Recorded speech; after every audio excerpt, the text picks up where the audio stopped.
राजनीति, आंदोलन, किसान, करप्शन, गरीबी, इन सभी मुद्दों पर आवाज उठाएगा अब तक न्यूज इंडिया। सत्ता के आगे जब भी सवाल कमजोर पड़ने लग जाए तो सवाल उठाने पड़ते हैं। बोल के लफ्ज आजाद है तेरे, बोल के सच जिंदा है अब तक। दर्शकों, एक बार फिर स्वागत है आपका अब तक न्यूज़ पर। मैं जाबिर शाह। दर्शकों, आज हम बात करेंगे कांग्रेस पार्टी की क्या है परिस्थिति। पूरे देश की बात हम नहीं करेंगे, हम सिर्फ और सिर्फ धुलिया लोकसभा सीट पर कांग्रेस की उम्मीदवार डॉक्टर शोभाताई बच्चाव, उनका कामकाज कैसे चल रहा है, क्या चल रहा है, लोग उनके साथ कितने जुड़े हुए हैं, इस पर बात करेंगे।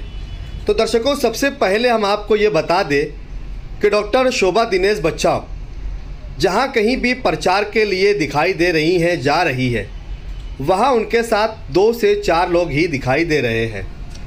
ऐसा लग रहा है कि उनके साथ शायद प्रचार में कोई जुटा हुआ नहीं है।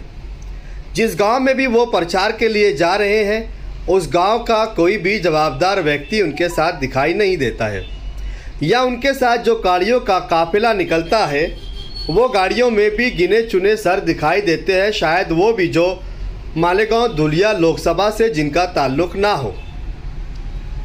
वहीं अगर बात करें कांग्रेस पार्टी की पोजीशन की, तो कांग्रेस पार्टी मुस्लिम इलाकों में, मालेगांव मध्य में और धुलिया में मजबूत नज़र आ रही है। क्या डॉक्टर शोभा दिनेश बच्चाव ये पूरा चुनाव क्या सिर्फ मुस्लिम वोटों के भरोसे लड़ती हुई दिखाई दे रही है? कारण क्या है इस सवाल का, इस प्रश्न का? क्योंकि ये सवाल हम इसलिए उठा रहे हैं कि नेता के साथ सिर्फ नेता दिखाई दे रहे हैं, कार्यकर्ता व समर्थक उनके साथ दिखाई नहीं दे रहे हैं। इसके पहले भी मालेगांव शहर से एक बाइक रैली का आयोजन हुआ, जिसमें पक्ष के सिर्फ नेता दिखाई दिए, जिसमें कार्यकर्ता समर्थक नज़र नहीं आए। इसलिए हम कह रहे हैं कि नेता के साथ नेता ही चल रहे हैं, ना कि कार्यकर्ता वो समर्थक। उसी तरीके से डॉक्टर शोभा दिनेश बच्चाव भी कांग्रेस का झंडा उठाकर इस भरोसे निकल गई है कि जिसे वोट देना हो देगा, जिसे आकर पक्ष का काम करना होगा करेगा, जो हमसे जुड़ना चाहे जुड़ेगा, आता है तो वेलकम है, नहीं आए तो हमें कोई लेना देना नहीं। इस पर हमने एक स्पेशल रिपोर्ट की है, हमने अभी तक आपको हिंदी में सुनाया है। हमारी ये एक स्पेशल रिपोर्ट कांग्रेस उम्मीदवार शोभा दिनेश बच्चाव पर हमने बनाई है, आप उसे मराठी में सुनिए, फिर हम और आगे चर्चा करेंगे। कशात काय अन फटक्यात पाय अशी अवस्था धुळे लोकसभा मतदारसंघातील काँग्रेस उमेदवार डॉक्टर शोभाताई बच्चाव यांची झाली आहे। नातेसंबंधातील 2-4 डोकी सोडली तर त्यांचा कुणावरही विश्वास दिसत नाही। ज्यांच्यावर त्यांचा विश्वास आहे त्यांना काय करावे हेच उमजत नाही। आठवडाभराचा कालावधी उरला असताना मित्र पक्षातील नेते कोण, त्यांच्याशी संपर्क कसा साधायचा याबाबत ठावठिकाणाही नाही।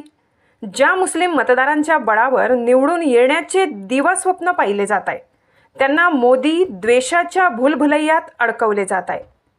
मुस्लिम मौलाना, सर्वपक्षीय मुस्लिम नेते भविष्यात येऊ घातलेल्या निवडणुकीत मुस्लिमांची नाराजी नको म्हणून जबरदस्तीने फरफटले जात आहेत। मौलाना असो की कुठलाही मुस्लिम नेता असो, जो जितका हिंदू मोदींचा द्वेष करेल तो तितका सेक्युलर, अशी मानसिकता मालेगाव मध्य मतदारसंघाची झाली आहे। मुस्लिम नेतेच काय, मतदार ही काँग्रेसला सेक्युलर मानत नाही, फक्त मोदी आणि भाजप नको एवढाच त्यांचा अजेंडा आहे। महाआघाडीतील मित्रपक्षांच्या नेत्यांना काँग्रेस उमेदवारांच्या कॅबिनेटमध्ये स्थान नाही, तेही बिचारे स्वतःचा आब राखून पावले उचलत आहेत। एकूण असे दिसते की काँग्रेस उमेदवार वारकऱ्यांप्रमाणे फक्त हाती झेंडा घेऊन निवडणुकीच्या वारीला निघाले आहेत। वारकऱ्यांना फक्त विठ्ठल दर्शनाची आस आहे आणि यावरच सर्व भाविकांचा विश्वास आहे, त्यामुळे त्याला कशाचीच भ्रांत नसते। डॉक्टर शोभाताई बच्चाव यांचेही तसेच नाही, त्या वारी करत नाहीत, त्यामुळे संसदेत त्यांना प्रवेश अवघडच दिसतो। गेल्या विधानसभा निवडणुकीत ज्याप्रमाणे डॉक्टर शेवाळेंनी अवसान घात करून मित्रपक्ष नेते कार्यकर्त्यांना तोंडघाशी पाळले, तसेच काही घडण्याची भीती व्यक्त होताना दिसत आहे। दर्शकों, आपने सुना कि किस तरीके से कांग्रेस की उम्मीदवार डॉक्टर शोभा दिनेश बच्छाव और उनके साथ जो लोग हैं वो किस तरीके से कामकाज कर रहे हैं। बात की जाए मुस्लिम समुदाय के वोटों की तो मालेगांव मध्य के मुस्लिम नेता भी बहुत ज़्यादा डॉक्टर शोभा दिनेश बच्छाव से खुश नज़र नहीं आ रहे हैं। कहीं ना कहीं उनके मन में भी इस बात को लेकर नाराज़गी है कि उम्मीदवार की ओर से उन्हें कोई भी भाव नहीं दिया जा रहा है या ज़्यादा उन्हें महत्व नहीं दिया जा रहा है। इस तरीके से रिएक्ट किया जा रहा है कि आपको ज़रूरत है तो काम कीजिए वरना कोई ज़रूरत नहीं है। जैसा कि हमने आपको पिछले इसमें दिखाया था कि उन्होंने अभी तक कोई भी पत्रकार परिषद नहीं ली है या पत्रकारों के साथ संवाद नहीं किया है। अभी भी जितने पक्ष का उनके साथ में अलायंस है वो पक्ष के सभी नेता भी आज तक उनके साथ एक मंच पर, एक डाइस पर दिखाई नहीं दिए।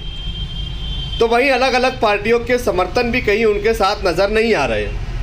अगर बात की जाए शोभा दिनेश बच्छाव की कि कांग्रेस की पोजीशन बहुत मजबूत है तो वो सिर्फ मुस्लिम इलाकों में, मुस्लिम समुदाय में देखने को मिल रही है। वो भी इसलिए कि मुसलमानों का विरोध भाजपा की नीतियों और मोदी के लाए गए नए नए कानूनों के खिलाफ है। इसलिए वहाँ के मुस्लिम नेता भी मजबूरी है कि मुसलमानों के बीच रह के चुनाव लड़ना है तो बीजेपी के खिलाफ मुकाबला करने वाली शोभा दिनेश बच्छाव का साथ देना उनकी मजबूरी दिखाई दे रही है। और इसी मजबूरी का फ़ायदा कांग्रेस उम्मीदवार शोभा दिनेश बच्छाव उठाती हुई दिखाई दे रही है।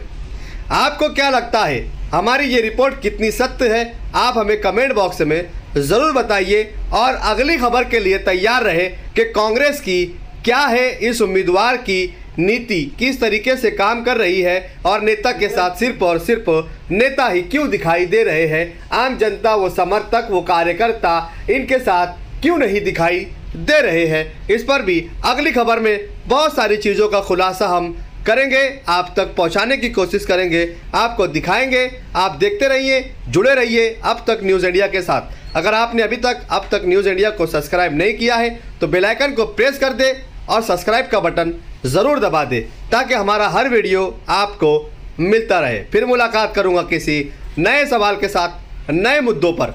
इंतज़ार कीजिए अगली वीडियो का, अगली पोल खोल पोस्टमार्टम रिपोर्ट का। तब तक के लिए मुझे इजाज़त दीजिए। शब्बा खैर, शुभ रात्रि, जय हिंद, जय महाराष्ट्र।